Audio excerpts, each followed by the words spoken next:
Coming up on today's program, the UNHCR confirms Boko Haram attacks in Chad, and chaos erupts in South Africa's parliament, and Pakistani Taliban attack a Shiite mosque.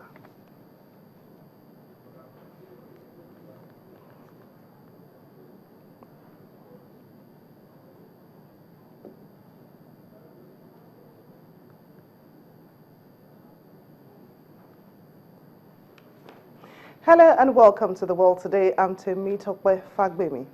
As West African countries continue to battle Boko Haram militants, reports say the group is suspected to have carried out an attack on Chad overnight.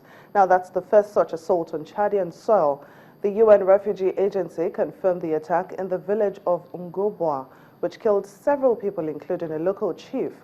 Dozens of militants arrived by motorized canoe at the fishing village on the shores of Lake Chad early in the morning, setting houses ablaze and attacking a police station. We've received reports of the first attack on a village in Chad. The village is called Ngubua. It's on the shores of Lake Chad. We're still getting information about how many people were affected. We know that thousands of refugees were there. The reports that we've received, the town was attacked by about 30 militants using boats. They attacked parts of the town itself. The chef de canton himself was killed. We were in contact with a refugee during the attack, but the phone line went dead. We're still trying to find out more about the situation there.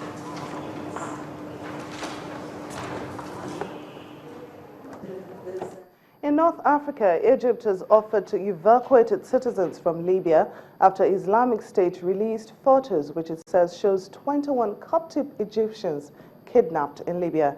The pictures of the hostages were released in the latest online edition of its magazine, Darbik. A number of Egyptian Coptic Christians were kidnapped in 2 raids in Sirte, Libya in December and January.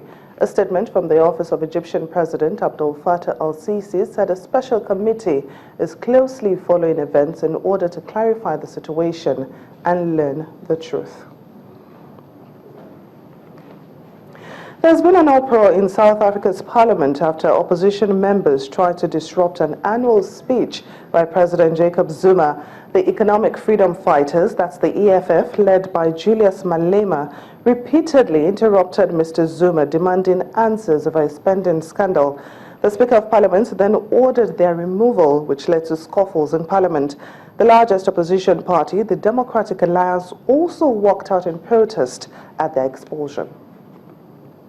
The President's first State of the Nation speech since his re-election last May had been billed as an opportunity to highlight the achievements of the ruling African National Congress, ANC, and its plans for the year ahead.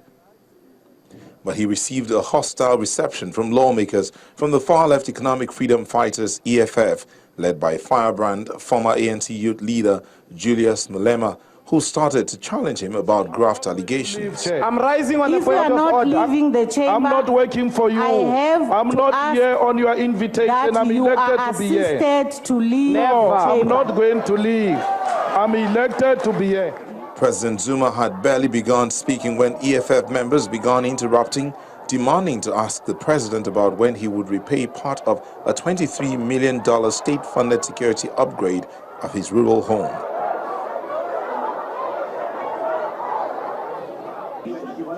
A clearly angry speaker, Baleka Mbete, warned several EFF members to sit before ordering they be removed by security officers, prompting a brief brawl in which several people were injured.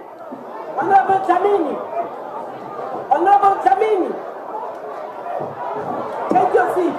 Lawmakers from the main opposition Democratic Alliance, DA, also left the chamber. Newspaper front pages on Friday, February 13, ran headlines including House of Shambles and Pandemonium in the House. A day after the chaos, South Africans on the streets of Johannesburg reflected on the ruckus in Parliament. I think the EFF, you know what, they do have a position, but I think they just got out of hand. I support the DA walking out the way they did. As far as the speech goes, disappointing. Nothing significant. Same old every year. Nothing happens. Others said they believe the chaos was taking attention away from the country's problems. It was just a disaster, and it's bad for foreign investment. And actually, like our sentiment here as a country, like you listen to the news, all they're now talking about, instead of talking about South Africa's problems, they're talking about the chaos in Parliament yesterday. And the signal jamming and the removal of EFF like that, I don't know. I just don't know where we're headed.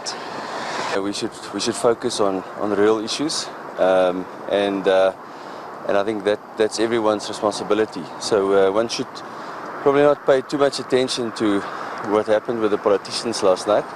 I think everybody should just do their part and help this wonderful nation, to make it even better. South Africa's usually calm parliament. Now, just before we move on, let's give you the profile of South Africa's Julius Malema. He's the firebrand leader of the opposition Economic Freedom Fighters Party.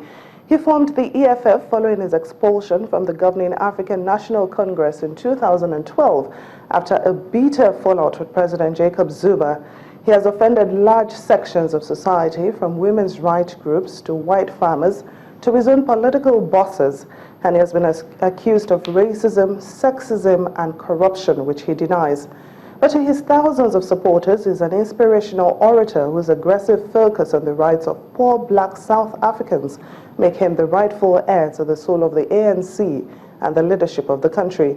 Born in 1981, Mr. Malema was raised by his mother Flora, a domestic worker in Shashigo Township in the northern Limpopo province. He says he joined the ANC's Young Pioneers group at the age of 9 and was later trained in armed resistance in the years after Nelson Mandela's release from prison. His rise through the political ranks was rapid, becoming regional head of the ANC Youth League at the age of 14 and gaining a foothold in the student movement before eventually becoming national leader of the Congress of South African Students in 2001. But it was his election as ANC Youth League leader in 2008 that made him a key player in national politics. His earliest actions as leader were to noisily campaign for Mr. Zuma to take over, first as ANC leader and later as president, telling a crowd of supporters that he would kill for Zuma. But Mr. Malema's relationship with Mr. Zuma soured soon after the latter became president in 2009. Mr. Malema accused his former ally of ignoring the poor voters who had propelled him to power. Now, joining us on the program is a research fellow at the Nigerian Institute of International Affairs, Mr. Segun Bolarinwa. He joins us by telephone. Thank you for joining us on the program, Mr. Bolarinwa.